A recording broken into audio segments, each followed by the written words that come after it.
La Liga tiene un problema. Este episodio de racismo, para mí, tienen que parar el partido por racismo. El partido tiene que parar. Una cosa es ser gitano o parte de gitano y otra cosa es que lo utilicen como un insulto racista. Me parece aberrante. Aquí parte del público, porque hay parte que no, se cree que puede venir aquí a decir lo que quiera. Y eso es lo que está pasando en todos los estadios del mundo. Que se creen que en los estadios se puede decir lo que uno quiera, y cuando quiera y como quiera. Lo que les enfadó es que éramos 5 negros y no una. Entonces como, uy, que ya son muchos. Es que en Europa hay una corriente fascista que está cogiendo mucho poder. He hablado a favor de mi país y de los españoles que aquí no hay racismo, pues me han dado con un punto en la boca y me han dicho, pues mira, sí que hay, ¿sabes? Sí que lo hay. Yo lo he vivido en mis redes sociales. Que al campo se tiene que venir a disfrutar, a animar a tu equipo y no a meterte con el rival y sobre todo no hacer insultos racistas que creo que están totalmente fuera de lugar. Creo que la gente que viene a cometer esos graves insultos se tendría que quedar en su casa, no venir al estadio, porque para mí es una vergüenza que a día de hoy se siga sufriendo casos así.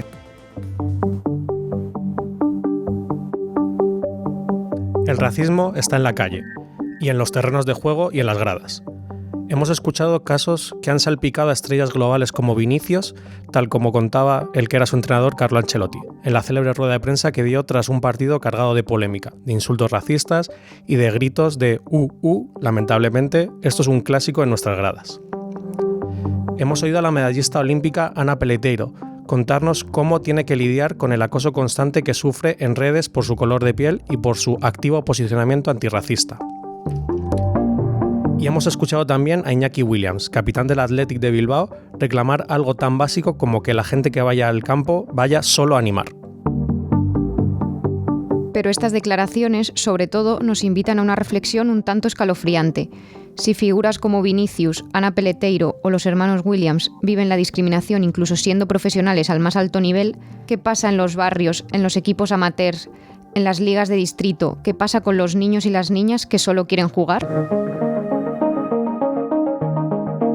Hoy nos preguntamos, ¿qué pasa cuando el insulto no se queda en la grada? Desde el deporte profesional hasta las pachangas en el barrio, el racismo es un problema estructural, una barrera de acceso, un obstáculo al derecho a jugar con dignidad. Bienvenidas y bienvenidos a For Rights, discriminación en el deporte, donde el respeto no debería ser un lujo, sino un derecho. Hablaremos con Alberto Ejogo, periodista racializado que analiza las narrativas coloniales en el deporte. Escucharemos casos reales de deportistas amateurs que han sufrido desde insultos hasta barreras para federarse.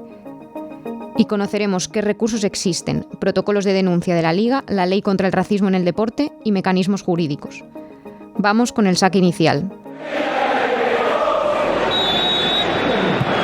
A mí me decía gente que me quiere, ¿no? Es que si tú hicieras, yo tengo la segunda mejor marca española de todos los tiempos, si tú hicieras récord de España, no sería un récord español.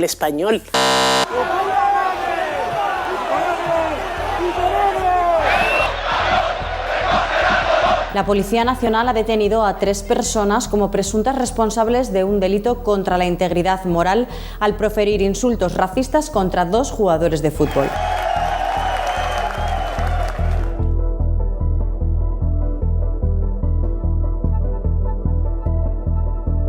Más allá de los titulares, el racismo en el deporte está documentado. Según el último informe del Observatorio Español del Racismo y la Xenofobia, en 2023 se registraron más de 500 incidentes racistas en el ámbito deportivo, un 35% más que el año anterior. Y eso son solo los casos que llegaron a denunciarse. Un insulto racista es inadmisible, ocurra lo que ocurra en el terreno de juego. He escuchado antes los gritos racistas lamentables, bueno, racistas y de todo tipo, han dicho de todo, perro, luego rata Mirotic, negro, hijo de puta, o sea, es que... ¿Pero por qué le tienes que decir puto mono de mierda? Y es que siguen siendo racistas a pesar de todo. Es increíble, lo llevan dentro y les sale. La mayoría de estos ataques se produjeron en campos de fútbol, tanto profesional como amateur, y afectaron principalmente a personas afrodescendientes, del norte de África y de origen gitano. Yo voy a estadios de fútbol con mis hijos y yo creo que esto va de tolerancia cero. Esto no va solamente de condenar.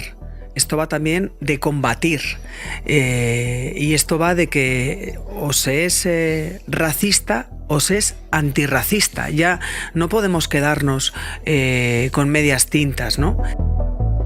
Ella era la ministra de Inclusión, Seguridad Social y Migraciones, Elma Saiz, hablando del peligro del racismo en el deporte. Pero en este mismo reportaje, Javier Tebas, presidente de la Liga, admite que se ha llegado tarde, que no se actuó con contundencia desde el principio. Y para mí es tan malo el que hace el insulto, el que grita, el que llama negro por su color de la piel con carácter despectivo y insulto, como aquellos que mantienen silencios cómplices pues alrededor en su estadio o alrededor en nuestras vidas, ¿no? Yo creo que es importante la implicación para que no ocurra en ese momento, pero aquellos que no estamos en ese momento también tenemos que implicarnos para que eso no se vuelva a ocurrir y no mirar a otro lado. Pero según el informe de SOS Racismo del año 2024, la realidad va más allá de los gestos simbólicos.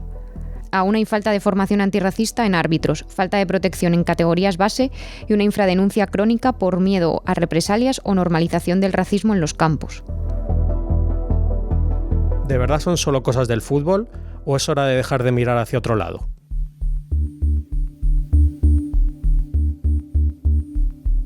Y para hablar de esto y mucho más, hoy tenemos con nosotros a Alberto Edjogo Ogwono, periodista deportivo, exfutbolista internacional con Guinea Ecuatorial y analista en medios como Movistar, TV3 o DAZN. Pero sobre todo, una de las voces más lúcidas a la hora de analizar cómo el racismo se cuela, muchas veces en silencio, en las narrativas deportivas. Bienvenido, Alberto. Hola, ¿cómo estáis? Hola, ¿qué tal? Has vivido el deporte desde dentro como jugador y ahora lo analizas desde fuera como periodista. ¿Recuerdas alguna experiencia concreta de racismo que te marcara en tu etapa como futbolista? Sí.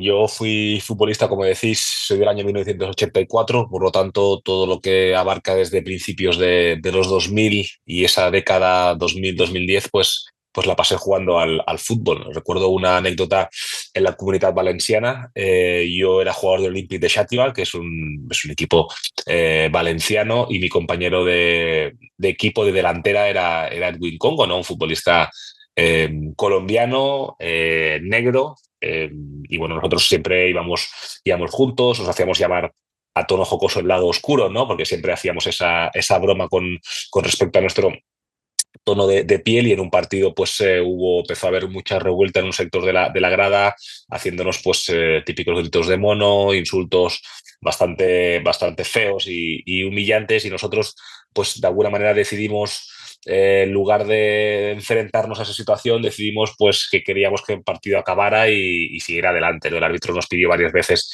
si queríamos parar el partido porque él se sentía muy incómodo con la situación, y nosotros continuamos jugando porque nos hemos criado en una cultura en la que hay que soportar todo lo que te llega, ¿no? Y al final, ya cuando ya esos gritos eran como muy ostensibles, después de que la megafonía del estadio pidiera por favor respeto a los rivales, yo le hice una broma, le dije, mira, pues hermano, aquí el más negro entre tú y yo eres tú, por lo tanto esos insultos van para ti, ¿no? Entonces, bueno, pues es una anécdota en la cual yo la superé, digamos, de manera superficial.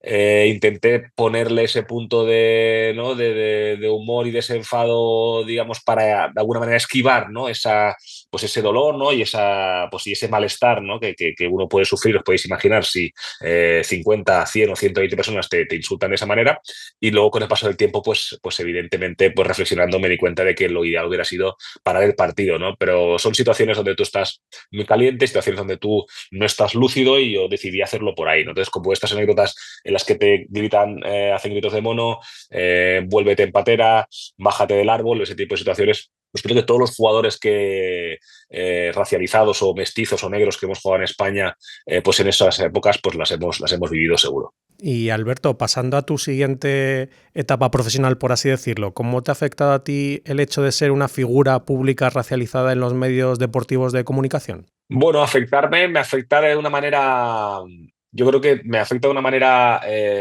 no continuada, pero sí cuando hay una situación así, cuando hay un conflicto así, cuando hay una situación grave de racismo o xenofobia en el fútbol, pues digamos que soy una de las primeras personas a las que las redacciones y medios de comunicación les viene a la cabeza, ¿no? Para hablar de eso y preguntarme si en España existe racismo, ¿no? Entonces, más que afectarme en mi día a día, que no lo ha hecho, sí que me afecta en las semanas donde ocurre algo. Imaginaos cuando pasa algo en algún estadio de fútbol, que se para un partido, que hay muchos gritos, que hay una denuncia, etcétera, etcétera, por ese tipo de circunstancias. Digamos que en cualquier redacción de España, sean de ámbito deportivo o ámbito social o cualquiera, pues automáticamente mi nombre resuena, ¿no? Entonces, en esos momentos sí que es la semana donde tengo que estar pues argumentando, explicando, intentando hacer un poco de pedagogía, ¿no? Si me permitís, para hacer entender a la gente de que hay situaciones que no se pueden permitir, ya no solamente por el deportista que las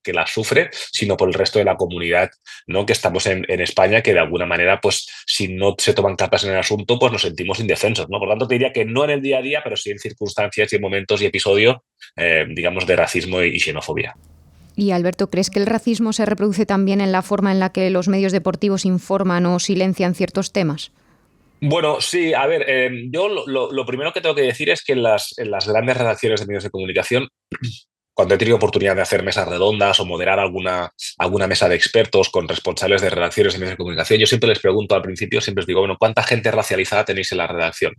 Porque eso nos va a indicar un poco qué nivel de sensibilidades hay. Si en una redacción hay 80 personas, ¿no? Y todas ellas tienen un perfil étnico, digamos, similar, ¿no? Si todas son de perfil étnico caucásico, blancas, ¿no? Para entendernos, cuando ocurre una situación de racismo, nadie de los que está allí la siente como propia y nadie de los que está allí puede acercarse, ¿no? a la sensibilidad o acercarse al dolor que eso puede suponerle a alguien, ¿no? Que sí que tiene esa condición de racializado o de origen distinto al de los demás. Entonces, cuando no existe esa, digamos, mezcla, cuando no existe esa sensibilidad dentro de una redacción, pues es muy difícil que alguien pueda abordar el tema y afrontar el tema con la, digamos, con la seriedad y con la profundidad que requiere, ¿no? Entonces, muchas veces, más que los medios de comunicación, a veces por querer ocultar, a veces por simplemente pues porque no les toca directamente, ¿no? Yo cuando alguien sufre una injusticia y a mí no me toca directamente y digamos que yo no me siento interpelado, pues muchas veces pues la trato de manera más superficial, ¿no? Hasta que alguien me siente y me dice, oye, mira, pues esto es importante por esto y por esto y por eso. Entonces, más que querer ocultar y meter debajo de la alfombra, muchas veces es que no hay esa empatía porque no hay miembros, ¿no? racializados dentro de la redacción. Y luego lo que sí que creo que es muy importante es la manera en cómo se cuentan las cosas, ¿no? Y la gravedad que tiene cada una de las cosas. Y luego también ocurre que la prensa deportiva, que es donde yo más me muevo, pero también la podemos extender a la prensa generalista, que muchas veces también la prensa generalista pues tiene de alguna manera lectores que cada vez son más clientes que lectores, ¿no? Porque cada vez más lo que está haciendo buena parte de la prensa es que yo voy a escribir las cosas de tal manera que agrade a mi tipología de lector tipo, ¿de acuerdo? Entonces eso lo que hace es que perpetúa, ¿no? una manera de ver las cosas y un prisma que puede afectar. La manera en que cuento las cosas es muy importante y la manera en que yo afronto una noticia es muy importante y darle la profundidad e importancia que tiene, hay que darle ese valor, ¿no? Y muchas veces, como digo, los medios de comunicación en su gran mayoría están en dificultades económicas, en su gran mayoría están ya captando clientes, ¿no? que se suben a mi barco, más que lectores, digamos, con espíritu crítico, y eso hace también que los discursos puedan ir enfocados a un lado u otro. Y por poner algún ejemplo concreto, ¿qué te ha parecido la cobertura mediática que han tenido casos como los de Vinicius o Peleteiro? ¿Crees que se ha informado o se ha hecho espectáculo? Bueno, se ha hecho show más que otra cosa. Es verdad que son dos figuras diferentes. Primero, porque Ana Peleteiro pues es una atleta española que defiende a la bandera española y que cuando viaja a mundiales y europeos de atletismo defiende, ¿no? el país donde se ha criado y el país donde de alguna manera pues, se ha desarrollado como deportista. Y Vinicius es un elemento, digamos, que viene de fuera, ¿no? Que llega al Madrid con 18 años y evidentemente también en un contexto muy diferente, primero porque juega al fútbol, que es el deporte más seguido en España, y punto número 2 porque juega en el Real Madrid, que es un equipo pues de los 2 más seguidos que hay en nuestro país. Entonces, el tema Peleteiro para mí se ha pasado muy, muy, muy de puntillas, porque se entiende que es como, no, pues bueno, es que son cuatro descerebrados, ¿no? Que están por ahí escribiendo en los foros y en redes sociales y ya está. El caso Vinicius, evidentemente, ha tenido mucha más repercusión. A mí cuando me llaman para hablar del caso Vinicius o del caso pues, cualquiera, ¿no? Iñaki Williams o el caso que, por cierto, ahora ha salido ya la sentencia, ¿no? Y aquellos que le insultaron en el campo del Real Club Deportivo Español, que fueron solamente 3 personas, pues ya han tenido que aceptar una multa y una condena porque se han declarado, digamos, culpables, y eso es un paso importante porque ya, oye, que hacer gritos de mono a un jugador negro o hacer gritos de mono a un deportista negro ya empieza a tener consecuencias a nivel judicial, y eso me parece muy importante. Pues se hace muchas veces más show que otra cosa, ¿no? Yo me voy a sentar en un debate, ¿no? Y resulta que tengo, enfrente mío somos 5, pues hay 4 hombres, ¿de acuerdo? De raza blanca, de mediana edad, que esto la gente a veces no lo entiende, ¿no? Y yo le intento explicarlo. Cuando tú estás en una situación de privilegio, en este caso étnico, no puedes entender qué le ocurre al de enfrente, ¿no? Es como el que, pues no, pues yo estoy sano, ¿no? Salud física estoy perfecto. Pues me es difícil entender la casuística de alguien que tiene una enfermedad rara y que necesita no sé qué y unas terapias. Pues a veces, si me lo explican muchas veces y yo tengo mente abierta, puedo acercarme un poco a esa situación. Pero sí, directamente, pues no, pues bueno, pues no tengo la cabeza abierta, digamos, no soy capaz de empatizar. Entonces, pues muchas veces cuesta eso, ¿no? Cuesta hacer entender a la gente las situaciones que hay, y sobre todo sí que animo siempre a que haya pues mesas de debate, digamos, más ricas y más diversas, ¿no? Porque esos puntos de vista distintos son los que me van a hacer reflexionar, y lo que no quiero es pues hacer un poco de show, un poco de circo y a seguir. Alberto, a veces se dice, sobre todo en el mundo del fútbol, se usan expresiones como que hay bromas de vestuario, o que hay que tener la piel dura, o que se tiene que venir llorado de casa. ¿Crees que se usa ese argumento para justificar el racismo? Bueno, sí, como que es parte del deporte, o que bueno, que a veces es como, no, pues eso te están insultando para desconcentrarte y ya está, y te insultan a ti, te hacen gritos de mono a ti, pero también le pueden decir al otro, pues yo qué sé, pues esto pasó con Gurpegui, por ejemplo, ¿no? Un jugador de Athletic Club que tuvo una sanción por dopaje y a esto llamaban yonki y etarra porque era vasco y tal. Bueno, pues yo siempre digo que, oye, pues si queréis, cuando toque hablar de esa situación, hablamos de esa situación, ahora estamos hablando de esto, ¿no?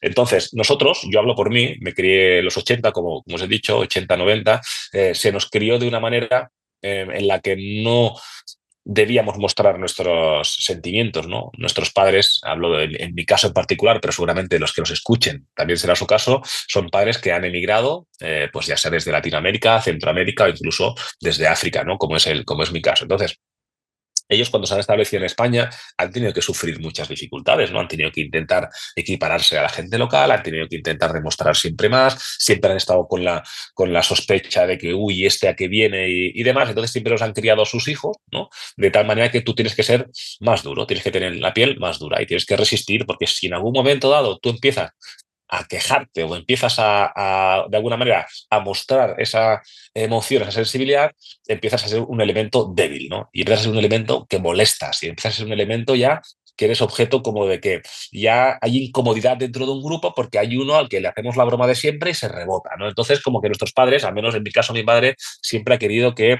nunca generemos problemas, que no pasa nada, pues agachas la cabeza y sigues adelante, y en vez de trabajar hasta 10, tienes que trabajar hasta 14, ¿no? Porque así de alguna manera te hará respetar. Y eso es un poco la manera en la que la gente de mi generación se ha criado. Claro, esto, nuestros padres, con la mejor intención del mundo, lo hicieron bien, porque de alguna manera consigues que esos insultos o esas vejaciones o ese tipo de comentarios pues no te afecten, o te afecten poco, mejor dicho, o te afecten menos, pero por otra parte también te han limitado a nivel emocional, ¿no? Claro, yo llegar de un entrenamiento de un partido con 13 años y que venga uno y te diga, no, tú cállate que eres un negro zumbón, no sé qué, tal, y tú, de alguna manera, no poder decirle, oye, papá, mamá, me han dicho esto, ¿no? no me gusta que me digan esto, ¿qué hacemos? ¿Qué herramientas tengo, ¿no?, para combatirlo? Pues lo cierto es que te deja un poco indefenso, pero tú dices, bueno, otra más, ¿no?, otra muesca en el revólver, a seguir, a seguir, a seguir. Entonces, bueno, nos han criado de esta manera y sí que es verdad que las generaciones nuevas, por lo que estoy detectando, sí que tienen esa apertura, ¿no?, más emocional, sí que están más, de alguna manera, hay de todo, generalizo, pero por lo que estoy viendo sí que tienen más predisposición a hablar de ciertos temas, de ciertas emociones, de qué les preocupa, de cómo se sienten, de cómo se construyen, de cómo se identifican, ¿no?, porque eso es muy importante, cómo me identifico yo, cuál es mi esencia, cuál es mi personalidad, me estoy construyendo como persona en una etapa muy importante como es la niñez y la adolescencia, y sí que creo que eso está cambiando y lo cierto es que me alegro de que eso ocurra. ¿Qué tipo de formación o cambios crees que deberían darse en instituciones deportivas tipo federaciones, ligas o clubs para combatir de manera efectiva el racismo? Bueno, lo primero para combatir una situación, digamos, que no queremos es la voluntad, ¿no? Si hay voluntad, hay camino, eso es lo primero. Y si hay voluntad, se puede. Entonces, a nivel educativo, pues la base, evidentemente, está la madre del cordero, ¿no? Está el todo, es decir, en la educación desde la base. Hay que decir también que los niños, cuando están juntos, un niño no sabe si el niño de antes es negro, tiene rasgos asiáticos, tiene rasgos latinos, tiene rasgos magrebís, no, o sea, no, los niños no discriminan en esa tesitura, empiezan a discriminar más tarde, ¿no? Cuando empiezan ya a tener prejuicios, cuando empiezan ya a juntarse con otros, cuando empiezan a escuchar en casa no sé qué tipo de comentarios, cuando empiezan a escuchar a no sé qué padre en un campo decir no sé qué, entonces ya se empieza a construir ese prejuicio. Entonces, educativamente, en cuanto a clubs, yo lo tengo claro, en cuanto a clubs, al igual que hay un protocolo en los colegios contra el bullying, el abuso y demás, dentro de las instituciones deportivas, desde muy pequeños, hay que hacer pedagogía. Lo más importante para esto es que los entrenadores, los tutores estén preparados. Porque los tutores son las referencias de los niños, ¿no? Los tutores son los entrenadores, son los niños a quienes escuchan, son la autoridad en ese sentido, son el líder, ¿no?, que les ayuda a crecer tanto deportiva como personalmente. Entonces creo que la formación para entrenadores es muy, muy, muy, muy importante y luego también la cultura de respeto. Hay que competir, sí, hay que apretar, sí. Si uno quiere ser deportista de élite, tiene que sobreponerse a adversidades, eso es evidente y tiene que competir cada minuto y jugar con las armas que estén a su disposición, eso está claro, pero creo que la formación de tutores y entrenadores es muy importante y que todo el protocolo, ¿no?, digamos, de respeto, pues vaya de arriba hasta abajo en todas las instituciones, insisto, si es que realmente se quiere terminar con la situación. ¿Cómo podemos implicar también a aficionados y aficionadas? ¿Qué papel tiene la grada en todo esto? Bueno, ahora es verdad que la Liga tiene claro, ¿qué pasa con las gradas, no? Las gradas son el fútbol, por cultura, una grada de un estadio de fútbol culturalmente siempre ha sido un oasis, ¿no? Ha sido un espacio donde yo, de lunes a viernes, soy un trabajador de lo que sea, pues trabajo en una fábrica, o soy panadero, o soy transportista, o soy abogado, o soy lo que sea, o trabajo en un banco, pero cuando llego el día de partido, yo entro a la grada y puedo hacer lo que me dé la gana, no puedo insultar al árbitro, puedo llamar hijo de no sé qué al rival, puedo insultar a mi jugador si falla un penalti, puedo decir lo que quiera, ¿no? Es la sensación como de libertad, ¿no? Decía Valdano que el fútbol es el psicólogo más barato, ¿no? En una frase muy corta y muy general, pero que por detrás tiene como mucho fundamento, ¿no? Quiere decir que yo me puedo descargar de todas mis frustraciones diarias, de todos mis complejos diarios, de toda la situación que no me gusta, la descargo sobre el número 7 del equipo rival porque es de origen nigeriano y le puedo decir lo que me da la gana. Entonces, claro, cambiar ese chip es muy difícil. Hay gente que dice, no, es que claro, es que el fútbol es pasión, ¿no? Y eso es totalmente cierto, o sea, el fútbol se mueve por pasión, o sea, que el motor del fútbol es la pasión por tu equipo, el equipo de tu ciudad, tus jugadores y tal, pero me parece que no está reñido una pasión, digamos, ferviente hacia tu equipo con unos básicos mínimos de respeto sobre los rivales. Yo en un campo de fútbol, cuando hay un jugador, por ejemplo, que simula un penalti o que provoca un poco o que le gusta ese juego subterráneo y tal, a mí que haya rivalidad. Ahora mismo estoy en Oviedo, por ejemplo. Pues el Sporting Oviedo, aunque el Oviedo ha subido a primera este año, es una rivalidad muy fuerte en España. Y yo, que el equipo rival llegue y se le silbe al equipo rival y que no sé qué y tal, a mí no me parece mal. O sea, me parece que es algo que entra dentro de las rivalidades y que es algo que el fútbol, pues de alguna manera mantiene y le mantiene vivo, ¿no? Pero de aquí hay fronteras que uno no puede traspasar, ¿no? Es decir, todo lo que sea pues esos insultos que tienen carácter racista, transfobo, homófobo, etcétera, etcétera, de origen, de etnia, llamar etarra a todos los jugadores de origen vasco, llamar mono a los jugadores negros, es unas circunstancias que estamos de acuerdo que en Occidente, en España en 2025, pues no tienen cabida. Entonces, ¿qué puede hacer la grada? Lo que yo estoy detectando en muchos estadios, y eso me agrada, es que cuando algún energúmeno lanza ese tipo de insultos, el resto de los que están cerca, muchos señalan y dicen, oye, tío, o tía, ¿no? Disculpadme el lenguaje, pues aquí no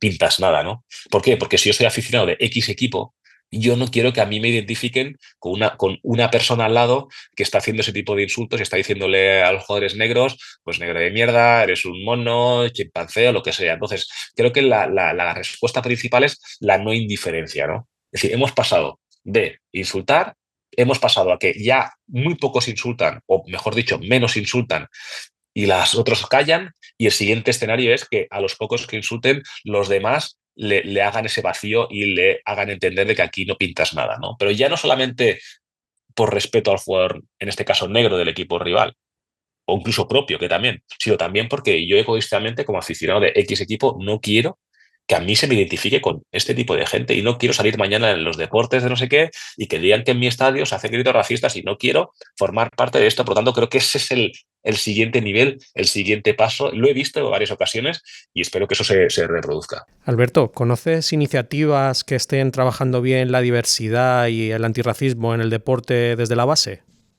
Sí, hay algunas escuelas. Yo tengo la suerte de que cuando hay proyectos así muchas veces estoy involucrado, ¿no? Hay un proyecto que son los Dragones de Lavapiés, que no sé si los conocéis, que estos están a nivel de rugby y de fútbol también, que lo que hacen es inclusión. En Barcelona también hay varios, de hecho he estado en algunas sedes, ¿no? de algunos clubs donde, pues yo qué sé, por ejemplo, algunos de ellos hacen recaudaciones para ir luego a hacer una campaña a Togo para los pozos de agua potable, no sé qué, pero en el tránsito, en ese camino dentro del club se hace ese punto de integración, ¿no? Para que cualquiera sea bienvenido. ¿Qué ocurre muchas veces en el ámbito deportivo desde la base? Que los clubs hoy en día de fútbol base son recaudadores, muchos de ellos. Es decir, hoy en día, no sé si los que nos escuchen, los que tengan hijos y quieran y vayan al fútbol, sabrán que si yo apunto a mi hijo al club de fútbol son 50 o 60 euros al mes que yo tengo que depositar ahí de cuota, más la ropa deportiva, más el chándal, cuando hay Navidad, lotería de Navidad, cuando hay una rifa, etcétera, etcétera, ¿de acuerdo? Cada viaje, autobuses y tal. Entonces, eso también, de alguna manera, es limitante para ciertas familias, ¿no? Hay familias especialmente de origen africano, muchas de ellas, algunas de ellas numerosas, ¿no? Con unas dificultades económicas, digamos, derivadas o bien de que el lenguaje o el idioma no es tan, digamos, cercano, o porque no tiene el desarrollo formativo o no le convalidan el desarrollo formativo y económicamente son familias que no van tan bollantes, pues eso es una barrera de entrada muy fuerte. ¿De acuerdo? O sea, es decir, que yo no pueda pagarle el fútbol a mis 3 hijos, que son 200 euros al mes, es una barrera de entrada muy grande. Y esos niños, en lugar de estar en el club de fútbol, a lo mejor están, pues yo qué sé, pues jugando en el parque hasta altas horas porque no tienen ese espacio, porque su familia no puede pagar eso, ¿no? Si eres muy, muy bueno, te ponen beca, pero si no eres muy, muy bueno, no la tienes, ¿no? Y eso también puede suponer algo que te pueda limitar, ¿no? Cuando empiezas a jugar al fútbol, y hablo de fútbol, ya no me quiero explayar con deportes seguramente que son más caros, ¿no? Para que los chavales lo ejerzan. Y ya para ir terminando, ¿qué mensaje lanzarías a una persona racializada joven que le encanta el deporte pero se encuentra con barreras por su origen o color de piel? Bueno, le diría que primero de todo que busque ayuda, porque también ocurre algo que es que a veces me preguntan, oye, ¿y qué puede hacer un niño y tal, que insultan en un campo y tal? Muchas veces, quizá por desconocimiento, quizá por dificultad en cuanto al lenguaje, quizá por lo que os decía antes, que los padres o tutores no están disponibles 100% para tus dificultades emocionales o tus laberintos emocionales, porque quizá el padre sale por la mañana a las 6 de la mañana y llega a las 10 de la noche, y quizá la madre tiene que cuidar a los hijos, o quizá no sé qué. Entonces, de alguna manera, que busquen ayuda externa, que busquen en asociaciones que le puedan ayudar cercanas, que se informen, que busquen cómo les puede ayudar gente, digamos, que tiene esa experiencia y tiene esa autoridad, ¿no? Porque uno mismo, cuando sufre ese tipo de racismo, se hace muy pequeño, ¿no? Y esto es una cosa que la gente a veces no entiende. Cuando a ti te insultan y no sé qué, y te menosprecian y tal, pues tú te quedas muy, muy pequeño y tú crees que eres más pequeño de lo que eres y dices, pues yo no puedo hacer nada, no me valgo por mí mismo. Entonces, que busquen ayuda. Eso es lo primero que diría, busquen ayuda cercana, que se informen, que de alguna manera no dejen que gente externa, que no deje que esos prejuicios le limiten en su desarrollo y le aparten de lo que más les guste hacer, ¿no? Que en este caso pueda ser el deporte, que encuentren gente que les haga sentir bien, que les haga sentir fuertes y que no tengan ningún miedo en pedir ayuda, especialmente en casa, si puede ser, y si no, ayuda externa, pues googleando, buscando instituciones, escribiendo y sobre todo también pues teniendo referentes, ¿no? que sean accesibles para no quedarse fuera. Pues Alberto, muchísimas gracias por tu tiempo, por tu análisis y por tu compromiso, porque hablar claro también es una forma de romper el silencio en torno al racismo en el deporte. Un abrazo.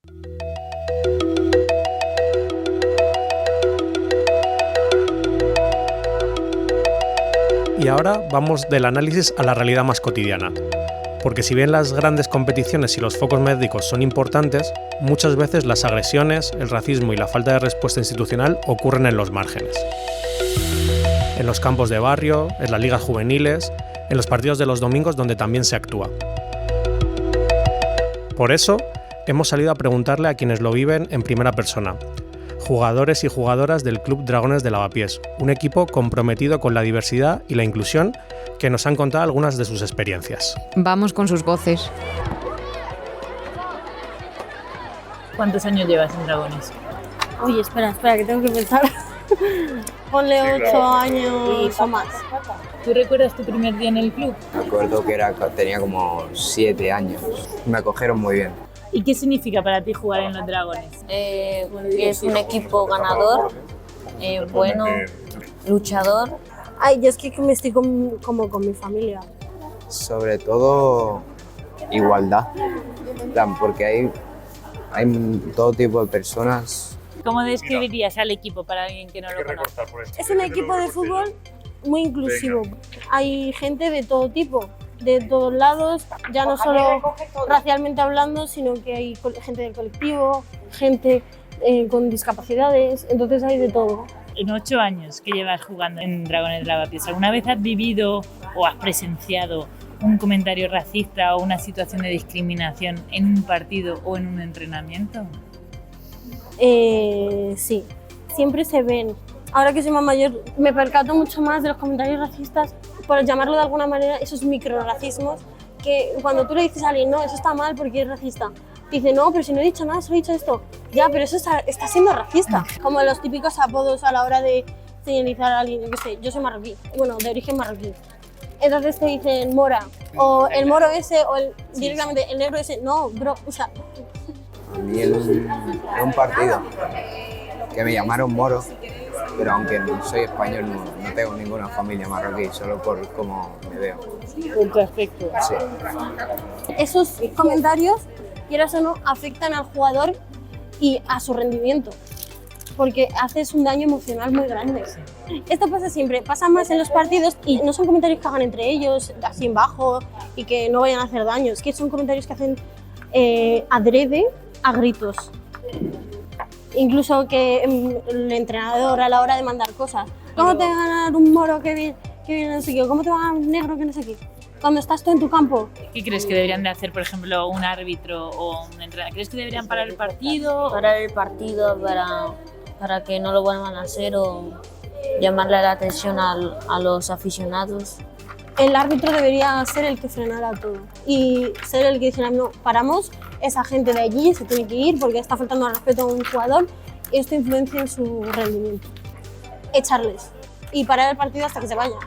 Y si tuvieras mandar un mensaje a las instituciones deportivas, ¿no? A la Federación de Fútbol o a los clubs, ¿qué les dirías desde tu experiencia de Dragones? Mi mensaje es que no juzgar a nadie por su apariencia.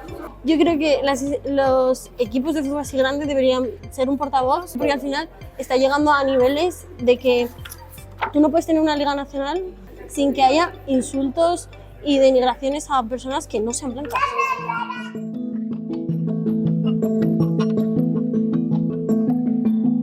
Si sufres o presencias un acto de racismo en el deporte, no estás solo. Hay mecanismos para actuar y conocerlos es el primer paso.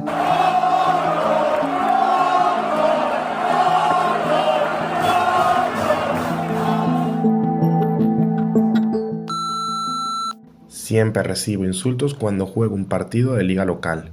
¿Qué puedo hacer? En el deporte de base, muchas veces el silencio es lo que predomina, pero existen mecanismos para denunciar. Si los hechos son graves, insultos reiterados, amenazas, agresiones, se puede ir a la vía penal, acude a la policía, Guardia Civil o Fiscalía de Delitos de Odio. El Código Penal castiga este tipo de conductas. También se puede presentar una queja en el Defensor del Pueblo, que aunque no sanciona, sí puede presionar a las autoridades. En segundo lugar, existe la vía deportiva o la vía administrativa. Cada federación tiene comités de disciplina a los que se puede acudir. El Consejo Superior de Deportes también recibe denuncias por racismo y violencia en el deporte. Y muchas comunidades autónomas y ayuntamientos tienen protocolos específicos para el deporte de base. Y en tercer lugar, podemos hablar la vía social o la vía comunitaria. Organizaciones como la nuestra, Movimiento por la Paz, ofrecen asesoramiento y acompañan a víctimas para que la denuncia no se quede en el olvido. En resumen, un deportista amateur no está indefenso. Tiene herramientas legales, deportivas e institucionales para denunciar el racismo. Y hacerlo no solo le protege a él o a ella, también protege a toda la comunidad deportiva. He ido varias veces al estadio de mi equipo y estoy harta de presenciar actuaciones racistas en la grada. ¿Cómo funciona el protocolo de denuncias de la Liga? Las personas que acuden a un recinto deportivo en calidad de espectadores también están obligados a respetar la normativa aplicable. Es más, incluso a nivel profesional, la propia Liga de Fútbol tiene un canal de denuncia accesible para cualquier persona, para los aficionados, prensa o incluso el propio club, que quiera informar sobre incidentes racistas o violentos, y todo será tratado con absoluta confidencialidad. Una vez recibido, el reporte se analiza con la herramienta Media Coach, que permite identificar y verificar estos hechos, ya sean cánticos ofensivos o conductas intolerantes. Posteriormente, la Dirección de Seguridad, Integridad y Emergencias, junto al equipo de competiciones, elaboran un informe, el cual se remite a los órganos correspondientes, la Comisión Estatal contra el Racismo o el Comité de Competición, y si es necesario se escala al área legal o incluso a la Fiscalía o Fuerzas de Seguridad. Conozco a un par de personas que están en situación administrativa irregular. ¿Pueden federarse o participar en torneos? Desgraciadamente la respuesta es que no. Sin embargo, ya hay voces importantes que se han manifestado en contra de esto, abriendo un poco de esperanza para el futuro. El Defensor del Pueblo, Ángel Gabilondo, dirigió una recomendación a la ministra de Educación, Formación Profesional y Deportes, Pilar Alegría. En ella, solicitaba la modificación de la ley del deporte para que los menores migrantes sin permiso de residencia en España pudieran federarse y competir oficialmente con sus equipos. Se proponen varios artículos de la ley del deporte para que no haya interpretaciones que limiten los derechos de los extranjeros. Existe un amplio consenso en la defensa del derecho a la educación o a la sanidad entre los menores independientemente de su situación administrativa. Sin embargo, el acceso al deporte, teniendo en cuenta lo importante que puede llegar a ser en el desarrollo de las personas menores, está mucho menos protegidos. No se trata de un privilegio, se trata de garantizar igualdad de oportunidades y procurar que el deporte sea un instrumento de integración, salud, igualdad. ¿Qué pasa si un club no actúa ante una agresión verbal? Los clubes, asociaciones o federaciones deportivas no pueden mirar hacia otro lado ante este tipo de acciones. Esto no es un asunto menor. En nuestro país, los delitos de odio, incluyendo los motivados por racismo o xenofobia, están tipificados en el Código Penal. Y aunque no todo incidente alcanza la gravedad de un delito, la ley del deporte y las normativas autonómicas dejan claro que los clubes tienen la obligación de prevenir y actuar frente a la violencia y a la discriminación. Si no lo hacen, pueden enfrentarse a sanciones administrativas y disciplinarias. Por otro lado, las federaciones cuentan con protocolos contra el racismo. Un club que calla se arriesga a sanciones, multas, pérdida de puntos, suspensión de partidos e incluso inhabilitaciones. Pero además de la sanción formal hay un daño profundo que es el descrédito social. Nadie quiere que el deporte de base, que debería ser un espacio de aprendizaje y convivencia, se convierta en un lugar inseguro o excluyente. Y aquí está quizá lo más grave, el impacto humano. Cuando un niño o una niña recibe un insulto racista y su propio club no lo protege, el mensaje que recibe es demoledor. Tu dignidad no importa, aquí el racismo se tolera. Eso genera heridas psicológicas, refuerza la exclusión y destruye el valor integrador del deporte. Muchas veces cuando voy al campo soy testigo de actos racistas y creo que me gustaría denunciar. ¿Qué pruebas son importantes? ¿Qué puede ser relevante para ofrecer esa denuncia? Denunciar es importante, pero hacerlo con pruebas puede ser lo que realmente marque la diferencia. Primero, el acta del partido. Pide al árbitro que deje constancia de lo ocurrido. Si no lo hace, exige al menos que quede reflejada tu protesta o la de tu club, El acta arbitral es una prueba muy sólida. En segundo lugar, los testigos. Anota los nombres y contactos de compañeras y compañeros, entrenadores o público que haya escuchado o visto los hechos. Su testimonio puede ser clave. En tercer lugar, podemos referirnos a las pruebas audiovisuales. Si alguien grabó lo ocurrido, conserva el vídeo o las fotos sin editar. También sirven capturas de redes sociales donde se comenten los insultos o gestos racistas. En cuarto lugar, podemos referirnos a los informes médicos o psicológicos. Si hubo daño físico o emocional, pide un parte en tu centro de salud. Es una prueba del impacto real que tuvo la agresión. Y en quinto lugar, si puedes, denuncia rápido. En la medida de lo posible, acude cuanto antes a la policía, Guardia Civil o Fiscalía de Delitos de Odio. También puedes denunciar ante tu federación deportiva y notificarlo por escrito a tu club. En resumen, no te quedes en silencio y guarda todo lo que puedas, porque cada prueba no solo fortalece tu denuncia, también ayuda a que el racismo no quede impune en el deporte. Si tienes dudas, busca apoyo. Contacta con organizaciones como Movimiento por la Paz.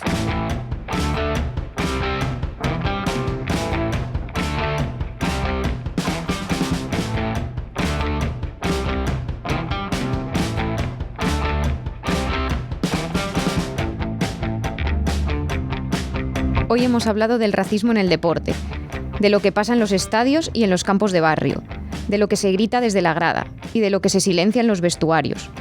Pero también hemos escuchado cómo se resiste, con denuncia, con compañerismo y con el compromiso de instituciones y organizaciones como Movimiento por la Paz.